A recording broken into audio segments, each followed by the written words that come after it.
नमस्कार, मी स्नेहा. आपण पाहता साम टीव्ही. साम संजीवनी या आरोग्य विशेष कार्यक्रमात आपलं स्वागत. आज आपण चर्चा करणार आहोत कॅन्सरची लॅप्रोस्कोपिक सर्जरी आणि रेडिएशन एक नवा दृष्टिकोन या विषयावर. आणि त्यासाठी आपल्या स्टुडिओत आलेले आहेत दोन तज्ज्ञ ऑन्कोलॉजिस्ट. आपल्यासोबत आहेत रेडिएशन ऑन्कोलॉजिस्ट डॉक्टर दिनेश बडाख आणि सर्जिकल ऑन्कोलॉजिस्ट डॉक्टर निखिल गुळवणे. दोघांचंही स्वागत करूया. डॉक्टर दिनेश आणि डॉक्टर निखिल, तुमचं स्वागत. नमस्कार. नमस्कार. सगळ्यात आधी डॉक्टर दिनेश बडाख यांची ओळख करून देते. डॉक्टर दिनेश बडाख हे गेली 28 वर्षांपासून पश्चिम महाराष्ट्रामध्ये कॅन्सर तज्ज्ञ म्हणून ऑन्कोलॉजिस्ट म्हणून कार्यरत आहेत. तसंच त्यांनी महाराष्ट्रामध्ये बरेच रेडिएशन ऑन्कोलॉजी सेंटर्स स्थापन केले आहेत आणि कार्यान्वितसुद्धा केलेलं आहेत.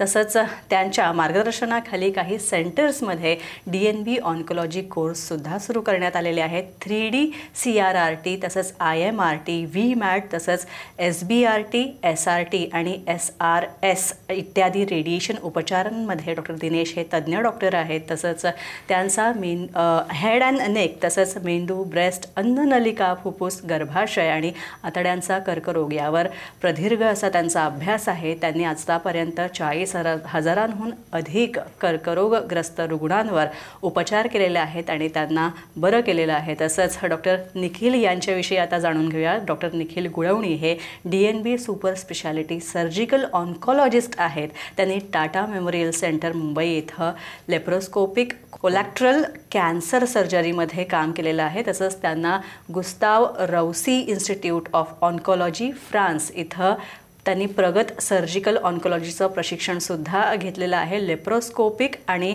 थोरॅकोस्कोपिक कॅन्सर सर्जरीत डॉक्टर निखिल जे आहेत ते प्रवीण आहेत. मोठं आतड्याचा कॅन्सर असो किंवा जठर, अन्ननलिका, गर्भाशय, फुफ्फुसांचा कर्करोग असो, यात लेप्रोस्कोपिक सर्जरी करण्यात त्यांचा हातखंडा आहे. तसंच हेड अँड नेक कॅन्सर आणि स्तनांचा कर्करोग या सगळ्या कर्करोग संदर्भातल्या शस्त्रक्रियांमध्ये त्यांना दांडगा असा अनुभव आहे. त्यांनी 4,000हून अधिक वेगवेगळ्या कर्करोगग्रस्त रुग्णांच्या यशस्वी शस्त्रक्रिया केलेल्या आहेत. तर सगळ्यात आधी मी डॉक्टर दिनेश यांच्याकडे येते. डॉक्टर दिनेश बडाख, सगळ्यात आधी सांगा की कॅन्सर उपचारांवर रेडिएशन थेरपीचं काय महत्त्व आहे? कारण ही सुद्धा एक थेरपी आहे कॅन्सरवरची.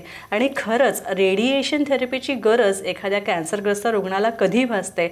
आणि ज्यांना कॅन्सर नाही आहे अशा सर्वसामान्य रुग्णांना देखील आपण ही रेडिएशनची उपचार पद्धती देऊ शकतो का आणि कधी देऊ शकतो? रेडिएशन थेरपी आपण म्हणाल तर बेसिकली हा क्षयकिरण उपचार आहे. बेसिकली आपण CT स्कॅन करतो, त्यात जे निघणारे रेडिएशन आहे आणि आपण उपचारासाठी जे वापरतो रेडिएशन, त्यात फरक एकटा एक फक्त इंटेन्सिटीमध्ये फरक आहे. तर ते आपण आजार कुठं आहे तो बघण्यासाठी वापरतो आणि आपण ट्रीटमेंटसाठी वापरतो. तर कॅन्सरच्या रुग्णांमध्ये जवळजवळ 60 ते 70% कॅन्सरच्या पेशंटला त्यांच्या कॅन्सरच्या कोर्समध्ये कधीतरी रेडिएशन लागतं. एकतर ते कॅन्सर बरं करण्यासाठी किंवा सर्जरी किंवा केमोथेरपीबरोबर दोन्ही मिळून कंबाईनमध्ये वापरलं जातं. किंवा ज्यावेळेस पेशंट एंड स्टेजला जातो, पेशंटला पेन होत असतात, पेशंटला ब्लिडिंग होत असतं, तर ते पेन थांबवणं किंवा ब्लिडिंग थांबवण्यासाठी आपण रेडिएशनचे उपचार करतो. आपण विचारलात की कॅन्सरच्या पेशंट सोडून आणि कशासाठी रेडिएशन वापरलं जातं, तर बिनाईन केसेस आहेत ज्यात वेसल्समध्ये बिनाईन ट्युमर फॉर्म झालेला असतो किंवा मेनिंजिओमसारखे बिनाईन ट्युमर्स आहेत किंवा गुडघ्याची शस्त्रक्रिया झाली किंवा हिपची शस्त्रक्रिया झाली, त्यात न्यूबोर्न फॉर्मेशन होतं आणि ते न्यूबोर्न फॉर्मेशन पेन करतं. तर ते न्यूबोर्न फॉर्मेशन आणि ते पेन थांबवण्यासाठी सुद्धा रेडिएशन वापरलं जातं. त्यात कॅन्सर नाही आहे, पण जे नवीन बोन फॉर्म होऊन पेन होतं ते थांबवण्यासाठी आपण रेडिएशन वापरतो. नक्कीच. यानंतर मी डॉक्टर निखिल यांच्याकडे येते. डॉक्टर निखिल, खरं तर लेप्रोस्कोपिक ज्या कॅन्सरशी संबंधित लेप्रोस्कोपिक सर्जरी आहेत किंवा थोरॅकोस्कोपिक सर्जरी आहेत त्यात तुमचा हातखंडा आहे. मात्र मुळात या सर्जरीज म्हणजे काय? आणि सगळ्यात महत्त्वाचं म्हणजे ॲस्टर आधार हॉस्पिटल हे जे कोल्हापूरचं हॉस्पिटल आहे, यापैकी कोणकोणत्या शस्त्रक्रिया किंवा कोणकोणते उपचार, अत्याधुनिक उपचार कॅन्सरवरचे उपलब्ध आहेत? आता लॅप्रोस्कोपिक किंवा थोरॅकोस्कोपिक कॅन्सर सर्जरी म्हणजे minimally invasive cancer surgery. Minimally invasive म्हणजेच कमीत कमी चिरफाड करून शस्त्रक्रिया केली जाते. त्याच्यामध्ये लॅप्रोस्कोपिक कॅन्सर सर्जरी असेल किंवा थोरॅकोस्कोपिक कॅन्सर सर्जरी असेल, ही फार मोठी उत्क्रांती झालेली आहे सर्जिकल फील्डमध्ये. याच्यामध्ये मी म्हणेन कॅन्सरच्या शस्त्रक्रिया ज्या पूर्वी व्हायच्या आणि आताही होतात, पूर्वी कॉम्प्लिकेशन्स रेट भरपूर असायचा, पण जसं जसे ॲडव्हान्सेस होत गेले, जसं जसं रिसर्च होत गेला, त्याच्यामध्ये ओपन सर्जरी जितक्या सेफ झाल्या तितक्याच वेगाने लॅप्रोस्कोपिक म्हणजेच मिनिमली इन्व्हेसिव्ह कॅन्सर शस्त्रक्रिया याच्यामध्ये सुद्धा बरेच डेव्हलपमेंट झाले. आणि कमीत कमी चिरफाड होऊन समजा एखादी शस्त्रक्रिया करण्यासाठी पोटातल्या आतड्याची कॅन्सरची असेल किंवा अन्य कुठल्याही शस्त्रक्रियासाठी ओपन सर्जरी करताना जेवढं मोठं आपल्याला ओपन करावं लागतं तेच आणि तेवढ्याच इंटेन्सिटीची शस्त्रक्रिया आपण कीहोल सर्जरीमधनं करू शकतो, म्हणजे 1 ते 2 सेंटीमीटरच्या इन्सिजन्समधनं करू शकतो. यालाच लॅप्रोस्कोपिक सर्जरी म्हणतात. आता ॲस्ट्राधार हॉस्पिटल कोल्हापूर येथे मी कार्यरत आहे as a surgical oncologist, cancer surgeon. तर तिथे आम्ही सर्वच प्रकारच्या अत्याधुनिक कॅन्सर शस्त्रक्रिया करतो. तोंडाच्या कॅन्सरच्या शस्त्रक्रिया असतील, अन्ननलिकेच्या कॅन्सरच्या शस्त्रक्रिया असतील किंवा स्तनाचे कॅन्सर, आतड्याचे कॅन्सर, स्वादुपिंडाचे कॅन्सर, लिव्हरचे कॅन्सर. पण यापैकी लॅप्रोस्कोपिक किंवा थोरॅकोस्कोपिक सर्जरीमध्ये फुफ्फुसाच्या कॅन्सरच्या शस्त्रक्रिया, अन्ननलिकेच्या कॅन्सरच्या शस्त्रक्रिया व लॅप्रोस्कोपिक सर्जरीमध्ये आतड्याच्या कॅन्सरच्या शस्त्रक्रिया, तसेच किडनीच्या कॅन्सरच्या शस्त्रक्रिया, गर्भाशयाच्या कॅन्सरच्या शस्त्रक्रिया ह्या मिनिमली इन्व्हेसिव्ह कॅन्सर सर्जरीद्वारे केल्या जातात. नक्कीच. यानंतर मी डॉक्टर दिनेश यांच्याकडे येते. डॉक्टर दिनेश, शरीरातला एखादा अवयव वाचवण्यासाठी रेडिएशन थेरपीचा उपयोग होतो का? हो, नक्कीच. आणि ते कॅन्सरच्या पेशंटसाठी एक वरदानसुद्धा ठरलेलं आहे. पूर्वी सगळ्यात सुरुवातीला कॅन्सरसाठी सर्जरी ही पद्धत वापरली जायची, म्हणजे शस्त्रक्रिया केली जायची आणि ती खूप म्युटिलेटिंग होती सुरुवातीला. त्यात पण रिफाईनमेंट झाल्यात, पण बेसिकली कॅन्सरमध्ये आपल्याला भीती का वाटतं? डिस्फिगरमेंट होणं किंवा आपला एखादा अवयव जाणं किंवा आपल्याला ज्या काही आपल्या नॅचरल गोष्टी आहेत त्यातनं वेगळा मार्ग तयार करणं याची भीती वाटते. तर रेडिएशन हे ऑर्गन प्रिझर्वेशनसाठी नक्कीच वापरलं जातं. रेडिएशन प्लस केमोथेरपी, जसं आता स्वरयंत्र आहे, स्वरयंत्राच्या कॅन्सर ट्रीटमेंट करण्यासाठी आपण रेडिएशन प्लस केमोथेरपी वापरतो सर्जरी न करता. त्यात फायदा का होतं? पेशंटचा आवाजही वाचतो. आणि यात महत्त्वाचं काय आहेत? बेसिकली सगळ्यात महत्त्वाचं नुसतं ऑर्गन प्रिझर्वेशन नाही तर फंक्शन प्रिझर्वेशन, ह्या दोन्ही गोष्टी महत्त्वाच्या आहेत. तर हा झाला लॅरिंग्सचा भाग किंवा याचा भाग. दुसरं ब्रेस्टसाठी कॉस्मेटिकली स्त्रियांसाठी स्तन खूप इम्पॉर्टंट असतात, तर तेही आपण वाचवू शकतो. किंवा तिसरं रेक्टम, जे गोद्वाराच्या शस्त्रक्रिया तर ते इम्पॉर्टंट पार्ट आहे, शरीराचा इम्पॉर्टंट पार्ट आहे आणि तोही भाग आपण radiation therapy, chemotherapy plus surgery करून तो ऑर्गन वापरू शकतो आणि त्याचं फंक्शनही आपण वाचवू शकतो. तर रेडिएशन थेरपी नक्कीच ऑर्गन आणि फंक्शन प्रिझर्वेशनसाठी खूप इम्पॉर्टंट रोल प्ले करतं. यानंतर मी डॉक्टर निखिल यांच्याकडे येते. डॉक्टर निखिल, तुम्ही आतापर्यंत अनेक कॅन्सरग्रस्तांची लेप्रोस्कोपिक सर्जरी केली आहे, पण या लेप्रोस्कोपिक कॅन्सर सर्जरीचं महत्त्व आपल्याला काय सांगता येईल आणि सगळ्यात महत्त्वाचं म्हणजे रुग्णाला याचे होणारे फायदे आपल्याला कसे सांगता येतील? लॅप्रोस्कोपिक सर्जरी जसं मी तुम्हाला म्हणालो की मिनिमल इन्सिजन किंवा मिनिमली इन्व्हेसिव्ह कॅन्सर सर्जरी आहे, ज्याच्यामध्ये अर्थातच कमीत कमी चिरफाड, त्याच्यामुळे काय होतं की कमीत कमी वेदना किंवा वेदनारहित शस्त्रक्रिया आम्ही आता करू शकतो. एवढ्या मोठ्या शस्त्रक्रिया वेदनारहित केल्यामुळे त्याचा फायदा काय होतो की पेशंटची रिकव्हरी फास्ट होते. रिकव्हरी फास्ट झाल्यावर पेशंटचा अर्थातच हॉस्पिटलचा जो लागणारा स्टे आहे, हॉस्पिटलमध्ये राहण्याची गरज जी आहे ती सुद्धा कमी होते. आणि ती कमी होतानाच असं आपल्याला दिसून येतं की पेशंट लवकर स्वतःचे जे रुटीन कामं जे असतात ते करायला चालू करतो. तसेच काय होतं की लॅप्रोस्कोपिक सर्जरीमध्ये आपण जे इन्स्ट्रुमेंटेशन वापरतो त्या सर्जरीमध्ये मॅग्निफाईड इमेज आम्हाला खूप चांगली पद्धतीने दिसते, अल्ट्रा इमेज चांगल्या पद्धतीने दिसते. आणि ते करत असताना अर्थातच आजूबाजूचे अवयव असतील त्या अवयवांना आपल्याला वाचवण्याचे किंवा त्याचे इंजुरी किंवा कॉम्प्लिकेशन्स कमी होतात आणि रक्तस्रावसुद्धा कमी होतो. आणि सगळ्यात महत्त्वाचं म्हणजे एवढ्या मोठ्या शस्त्रक्रियामध्ये जी डिस्फिगरमेंट बॉडीची होती ती डिस्फिगरमेंटसुद्धा कमी होते आणि कॉस्मेटिक आउटकम्स खूप चांगले आहेत त्याच्यामध्ये. नक्कीच. पण डॉक्टर निखिल, आणखी एक प्रश्न मगाशी विचारायचा राहून गेला यालाच लागून पुढे, की कोणत्या कोणत्या कॅन्सरग्रस्त पेशंट्ससाठी आपण ही लेप्रोस्कोपिक सर्जरी देऊ शकतो?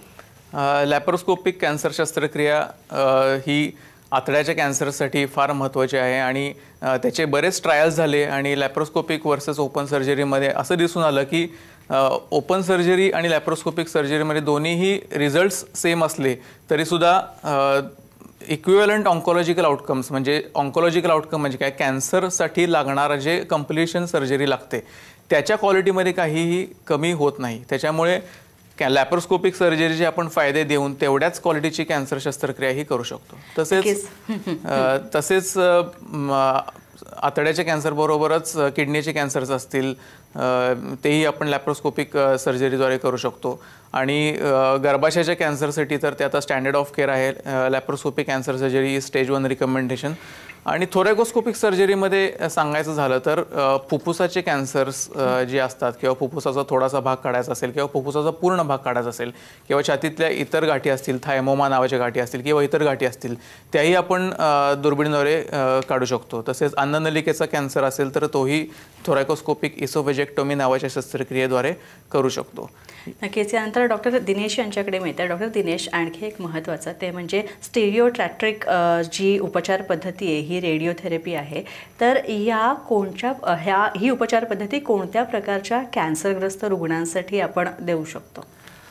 स्टेरिओटॅक्टिक रेडिओथेरपी बेसिकली हे खूप प्रिसाईज रेडिओथेरपी आहे. म्हणजे बॉडीत जो ट्युमर असतो त्याला आपण 3 डायमेन्शनली टार्गेट करतो प्रिसाईजली, जेणेकरून बाकीचे जे नॉर्मल स्ट्रक्चर्स आहेत त्याला इजा खूप कमी होते. तर सुरुवातीला स्टेरिओटॅक्टिक रेडिओथेरपी ही चालू झाली ती मेटास्टॅटिक डिसीजमध्ये. मेटास्टॅटिक डिसीज म्हणजे एखाद्या ऑर्गनमध्ये कॅन्सर आहे, समजा प्रोस्टेट ग्रंथीत किंवा स्तनात कॅन्सर आहे, त्याला आपण प्रायमरी ट्युमर म्हणतो. तो कॅन्सर बरा झाला आहे आणि दुसरं कुठं पसरला आहे, समजा ब्रेनमध्ये पसरला आहे, त्याला आपण मेटास्टॅटिक डिसीज म्हणतो. तर पूर्वी मेटास्टॅटिक डिसीज एकदा झालं तर पेशंटसाठी तो शेवटची वेळ असायची. पण स्टेरिओटॅक्टिक रेडिओथेरपीमुळे अराऊंड 3 मधले 1 पेशंट म्हणजे अराऊंड 30% पेशंट्स या स्टेरिओटॅक्टिक रेडिओथेरपीने आजच्या घडीला क्युअर होऊ शकतात. ते स्टेरिओटॅक्टिक रेडिओथेरपीने क्युअर का होतात? कारण आपण खूप प्रेसाईजली ट्रीट करतो आणि जे पूर्वी आपण 5 ते 6 आठवडे रेडिएशनची ट्रीटमेंट करायचो ती आपण खूप हाय डोस देऊन 5 दिवसात संपवतो, त्याला आपण स्टेरिओटॅक्टिक रेडिओथेरपी म्हणतो. किंवा ती ट्रीटमेंट जर आपण एका दिवसात संपवली, म्हणजे जसं आपण सर्जरी एका दिवसात संपवतो, जर ती ट्रीटमेंट आपण एका दिवसात संपवली त्याला आपण स्टेरिओटॅक्टिक रेडिओ सर्जरी म्हणतो. आणि याचे फायदे जे मेटास्टॅटिक डिसीज आहेत ते क्युअर होण्याची शक्यता आता वाढली आणि पेशंटची क्वालिटी ऑफ लाईफसुद्धा वाढली. तर अराऊंड 30% पेशंट्स या स्टेरिओटॅक्टिक रेडिओथेरपीने जे मेटास्टॅटिक आहेत, जे पूर्वी क्युअर होत नव्हते ते आता क्युअर व्हायला लागलेत. त्या अनुषंगाने ज्यावेळेस आपण हे वापरायला चालू केलं त्यावेळेस असं लक्षात आलं की हे आपण प्रायमरी ट्युमरसाठी सुद्धा वापरू शकतो. तर ब्रेस्टचे जे ट्युमर्स आहेत किंवा प्रोस्टेट ग्रंथीचे जे ट्युमर्स आहेत किंवा ब्रेनमधला जो पिट्युटरी ट्युमर आहे किंवा रेक्टमचे ट्युमर्स म्हणजे गोद्वाराचे जे ट्रीटमेंट्स आहेत त्यातही आपण आज 5 ते 6 आठवडे ट्रीटमेंट न करता फक्त 5 दिवसात त्या पेशंटची ट्रीटमेंट संपवून पेशंटला आपण परत हे करू शकतो. म्हणजे लवकर ट्रीटमेंट संपवून तो त्याच्या दुसऱ्या ट्रीटमेंटच्या याला लागू शकतो का ट्रीटमेंट झाली असेल तर बाकीच्या कामाला लागू शकतो. नक्कीच. यानंतर आपण आणखी या दोघांकडनं माहिती जाणून घेणार आहोत. मात्र त्याआधी एक साम संजीवनीमध्ये छोटासा ब्रेक घेऊया.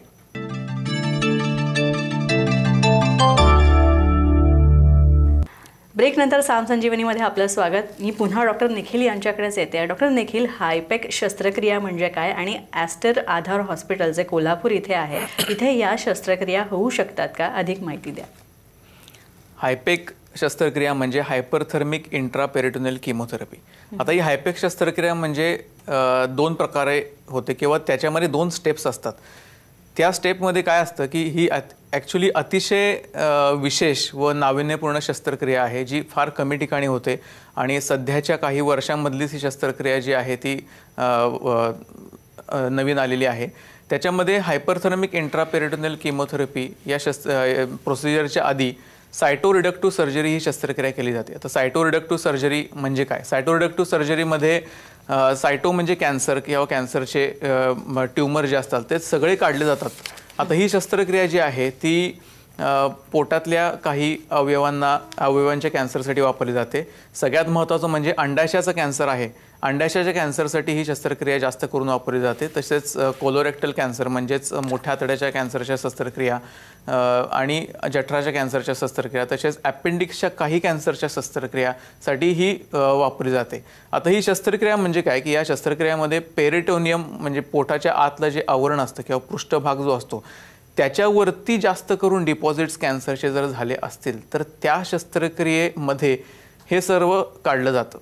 आता याच्यामध्ये 2 स्टेप्समध्ये स्टेप 1 मध्ये हे सगळं काढलं जातं आणि स्टेप 2 मध्ये हायपरथर्मिक इंट्रापेरिटोनियल किमोथेरपी दिली जाते. म्हणजेच पोटाच्या आतमध्ये विशेष मशीनद्वारे फ्लुइड्स म्हणजे पेरिटोनियल फ्लुइड असेल किंवा नॉर्मल सलाईन असेल, याच्यामध्ये किमोथेरपीचं इंजेक्शन प्रत्येक कॅन्सरच्या नुसार वेगळं असतं, तर ते त्याच्यामध्ये ॲड केलं जातं आणि पोटामध्ये 42 डिग्री सेल्सिअसपर्यंत त्याचं टेम्परेचर वाढवून जवळजवळ 60 ते 90 मिनटं किंवा काही कॅन्सर्समध्ये 120 मिनटापर्यंत सुद्धा ती प्रक्रिया केली जाते. थोडक्यात काय की ह्या थेरपीमुळे सिस्टेमिक ट्रीटमेंट म्हणजे सलाईनमधनं देणाऱ्या किमोथेरपीपेक्षा ही लोकल ट्रीटमेंट आहे आणि सर्जरीमध्ये ही केल्यामुळे याचा खूप पेशंटना फायदा होतो आणि रिकव्हरी लवकर होते. यानंतर मी डॉक्टर दिनेश यांच्याकडे येते. डॉक्टर दिनेश, ब्रॅकी थेरपी जी आहे ही थेरपी म्हणजे काय, याबद्दल जरा माहिती सांगा. ब्रॅकीथेरपी हा रेडिएशन ट्रीटमेंटचाच एक पार्ट आहे. ब्रॅकीथेरपी बेसिकली, ब्रॅकी हा ग्रीक वर्ड आहे. ब्रॅकी म्हणजे आपण जो काय कॅन्सरचा पार्ट आहे किंवा कॅन्सरची जी गाठ आहे त्यात आपण आत जाऊन ट्रीटमेंट करतो, म्हणजे आपण आतनं बाहेर ट्रीटमेंट करतो, जेणेकरून त्या भागाला जास्त रेडिएशन पोचते आणि सराउंडिंग जे नॉर्मल स्ट्रक्चर्स आहेत त्याला खूप कमी रेडिएशन जातं.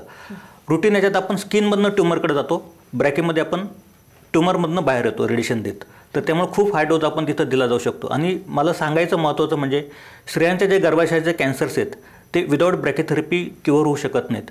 कुठल्याही प्रकारचं external radiation therapy, linear accelerator, stereotactic radiotherapy, proton radiotherapy ही विदाऊट ब्रॅकीथेरपी स्त्रियांच्या गर्भाशयातले कॅन्सर्स ह्या नुसत्याच ह्या पद्धतीने क्युअर होऊ शकत नाही. तर ब्रॅकीथेरपी स्त्रियांच्या गर्भाशयाच्या याच्यासाठी जवळजवळ 50% ट्रीटमेंटचा पार्ट आहे. आणि ब्रॅकीथेरपी स्त्रियांच्या गर्भाशयाच्या क्युअरसाठी खूप गरजेची आहे आणि ते त्यांच्यासाठी जर ती ट्रीटमेंट अवेलेबल नसली तर ते कॅन्सर्स फक्त रेडिएशनने क्युअरच होऊ शकत नाहीत. नक्कीच. यानंतर मी डॉक्टर निखिल यांच्याकडे येते पुन्हा एकदा. डॉक्टर निखिल, तुम्ही आजवर अनेक कॅन्सरग्रस्त रुग्णांना त्यांच्या लेप्रोस्कोपिक सर्जरी केल्या आहेत, तर याबद्दल काय सांगाल? एखादा रुग्ण जो तुमच्या आठवणीत आहे असं काही तुम्हाला, किंवा एखादी सर्जरी जी खूपच चॅलेंजिंग होती, आव्हानात्मक होती आणि तितकीच गुंतागुंतीची होती, काही तुमच्या आठवणी आहेत का याबद्दलच्या? असे माझे 2 पेशंट्स आहेत, ते मला फार प्रामुख्याने आठवतात. की एक महिला होती जिला मोठ्या आतड्याचा म्हणजेच गुरुद्वाराचा कॅन्सर होता. आणि गुरुद्वाराच्या कॅन्सरमध्ये काय असतं की मोशनची जागा जी आहे ती पोटावर आणणं, ज्याला आपण कोलॉस्टॉमी म्हणतो. तर ह्या कोलॉस्टॉमी करणं टाळता येतं का, हे सगळ्यात महत्त्वाचं असतं आणि प्रत्येक पेशंटचा तोच प्रश्न असतो. तर ही 84 वर्षाची म्हणजे या महिलेला मॅनेज करताना भूलतज्ञ, इंटेन्सिव्ह केअर, सर्जन्स आणि खूप मोठं टीमवर्कची गरज असते. तर हे सगळं असताना त्या महिलेचा एकच आम्हाला रिक्वेस्ट होती की मोशनची जागा पोटावरती नको. तर त्यासाठी आम्ही तिला लॅप्रोस्कोपिक सर्जरीचा ऑप्शन दिला आणि त्यांनी तो मानला देखील. आणि सांगायला आनंद वाटतो की त्या पेशंटनं 84व्या वयामध्ये सुद्धा ती शस्त्रक्रिया व्यवस्थित टॉलरेट करून 7व्या दिवशी पेशंट अगदी घरी गेली आणि त्याला स्टोमासुद्धा आम्हाला करायला नाही लागला. तसंच आणि एक पेशंट म्हणजे नर्सेस माझ्या काही होत्या 1-2 ज्या स्वतः पेशंट होत्या, ज्याच्यामध्ये एका पेशंटला इवन छातीमध्ये सुद्धा पाणी झालं होतं. अंडाशयाच्या कॅन्सरमध्ये छातीत पाणी होणं ही 4थ्या स्टेजची लक्षणं असतात. पण अशा लोकांना आम्ही काही करतो की किमोथेरपी देतो आणि किमोथेरपी दिल्यानंतर आम्ही बरेच इन्व्हेस्टिगेशन्स करतो आजार कमी झाला का नाही बघण्यासाठी. त्याच्यामध्ये आजार पूर्णपणे गेला होता जो छातीतला होता तो, अशा लोकांना शस्त्रक्रियेचा ऑप्शन दिला जातो. आणि शस्त्रक्रियेमध्ये आम्ही हायपेक शस्त्रक्रिया केली आहे जी आम्ही मगाशी तुम्हाला सांगितलं. आणि त्या शस्त्रक्रियेनंतर आज मला आठवतात 5 वर्ष झाली आहे आणि 5 वर्षानंतर सुद्धा ते पेशंट गेल्या महिन्यातच माझ्याकडे फॉलोअप आले होते. तर ती एक फार महत्त्वाची गोष्ट आहे. नक्कीच. यानंतर मी डॉक्टर दिनेश यांच्याकडे येते. डॉक्टर दिनेश, खरं तर रेडिएशन थेरपी जी आहे याबद्दल बरेच गैरसमज आपल्या समाजात आहेत असंही म्हटलं जातं, किंवा असाही एक मतप्रवाह आहे, असा एक गैरसमजसुद्धा आहे की रेडिएशन थेरपी ही तुमच्या चांगल्या कॅन्सर पेशींना तर टार्गेट करते, मात्र चांगल्या पेशींनासुद्धा ती टार्गेट करते, त्याही पेशी नष्ट होतात. तर हा गैरसमज दूर करण्याच्या दृष्टीने काय सांगता येईल? मी हा प्रश्न जरा वेगळ्या पद्धतीने घेतो. बेसिकली मी कॅन्सरच्या गैरसमजांनी काय त्याबद्दल बोलेल.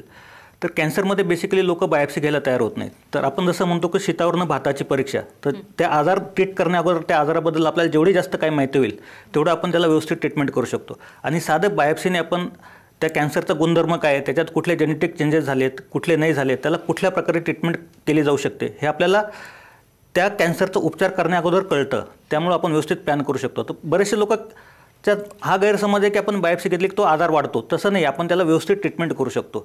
दुसरं, जसं मी सांगितलं की रेडिएशनमुळे आपण ऑर्गन प्रिझर्वेशन करू शकतो. तर मला एक आठवतं की आम्ही एकदा विजापूरला लेक्चर द्यायला गेलो होतो IMA हॉलला. तर तिथे एक लेक्चर झाल्यानंतर जिथे आम्ही होतो तिथे एक आजीबाई भेटल्या. तर त्यांना स्वरयंत्राचा कॅन्सरचा आजार होता. त्या आजीबाई 70 वर्षाच्या होत्या, गात सुंदर होत्या, पण त्यांना स्वरयंत्राचा कॅन्सर झाल्यानंतर कोणीतरी त्यांचं सर्जरी केली त्यावेळेस. ही मी सांगतो, ही जवळजवळ 20 ते 25 वर्षापूर्वीची गोष्ट आहे. तर त्या आजींना त्यांचं स्वरयंत्राचं सर्जरी केल्यानंतर बोलणं थांबलं, त्यांचं गाणं थांबलं. बेसिकली त्यात आणि प्रॉब्लेम काय होता की त्या आजींना लिहिता वाचता येत नव्हतं. तर त्या लिहिता वाचता येत नसल्यामुळं त्या संवादही साधू शकत नव्हत्या. तर ऑर्गन प्रिझर्वेशनचं खूप इम्पॉर्टन्स आहे आणि ऑर्गन प्रिझर्वेशनसाठी रेडिएशन ट्रीटमेंट खूप महत्त्वाचा रोल प्ले करते ऑर्गन प्रिझर्वेशनसाठी. जर त्या आजींचं स्वरयंत्र न काढता त्याला आपण रेडिएशन दिलं असतं तर त्या आजी बोलू शकल्या असत्या, व्यवस्थित रेडिएशनचं ट्रीटमेंट झालं असतं तर गाऊही शकल्या असत्या, पण निदान त्यांचा संवाद तरी थांबला नसता. तर ऑर्गन प्रिझर्वेशन ही खूप महत्त्वाचं ट्रीटमेंट आहे. तिसरी महत्त्वाची गोष्ट मी जी सांगेल की कॅन्सरचा आजार जसा झाला, आमच्या दृष्टीने कॅन्सर बरं करणं खूप महत्त्वाचं असतं आणि पेशंट आणि त्यांच्या घरच्यांच्या दृष्टीने हे असतं की पेशंटचं कॉस्मेटिक काही डिफेक्ट होईल का, त्याच्या ऑर्गन्स काही डॅमेज होतील का, त्याच्या शरीरात किंवा नेहमीचं जे जगणं आहे त्या पद्धतीत काय बदल होईल का. तर आजकाल आम्ही जे ट्रीटमेंट करतो किंवा जे नवीन ट्रीटमेंट डेव्हलप झाले आहेत, ते ट्रीटमेंट याच्यासाठी डेव्हलप झाले आहेत की नुसतं पेशंटचं आपण आयुष्य वाढवण्यासाठी प्रयत्न करत नाही आहेत, तर आपण त्या आयुष्याला एक क्वालिटी देतो. तर याच्यात ऑर्गन प्रिझर्वेशन हा कन्सेप्ट खूप इम्पॉर्टंट आहे. दुसरं, आम्हाला एवढ्या दिवस ट्रीटमेंट नको म्हणून आजकालचे ट्रीटमेंट जसं मी सांगितलं स्टेरियोटॅक्टिक रेडिओथेरपी 5 दिवसात संपते किंवा काही कॅन्सरचे ट्रीटमेंट आपण 4-5 दिवसात संपवू शकतो. तर ट्रीटमेंट लवकरात लवकर संपवणं, पेशंटचं जे काय कॉस्मेटिक किंवा जे काय ऑर्गन प्रिझर्वेशन ते ठेवणं, या दृष्टीने आम्ही डॉक्टरसुद्धा आजकाल विचार करत असतो आणि यात खूप सारे डेव्हलपमेंट झालेले आहेत. नक्कीच. तर डॉक्टर दिनेश तुम्ही इथे आलात, डॉक्टर निखिल तुम्हीसुद्धा इथे आलात आणि कॅन्सरबाबतच्या वेगवेगळ्या ट्रीटमेंटविषयी तुम्ही उपचार पद्धतींविषयी माहिती दिली, त्यासाठी खूप आभार. नमस्कार. यानंतर साम संजीवनीमध्ये आपण इथेच थांबतोय, मात्र पुन्हा भेटूया नवीन विषयांसह आणि नवीन तज्ज्ञांसह. तोपर्यंत नमस्कार.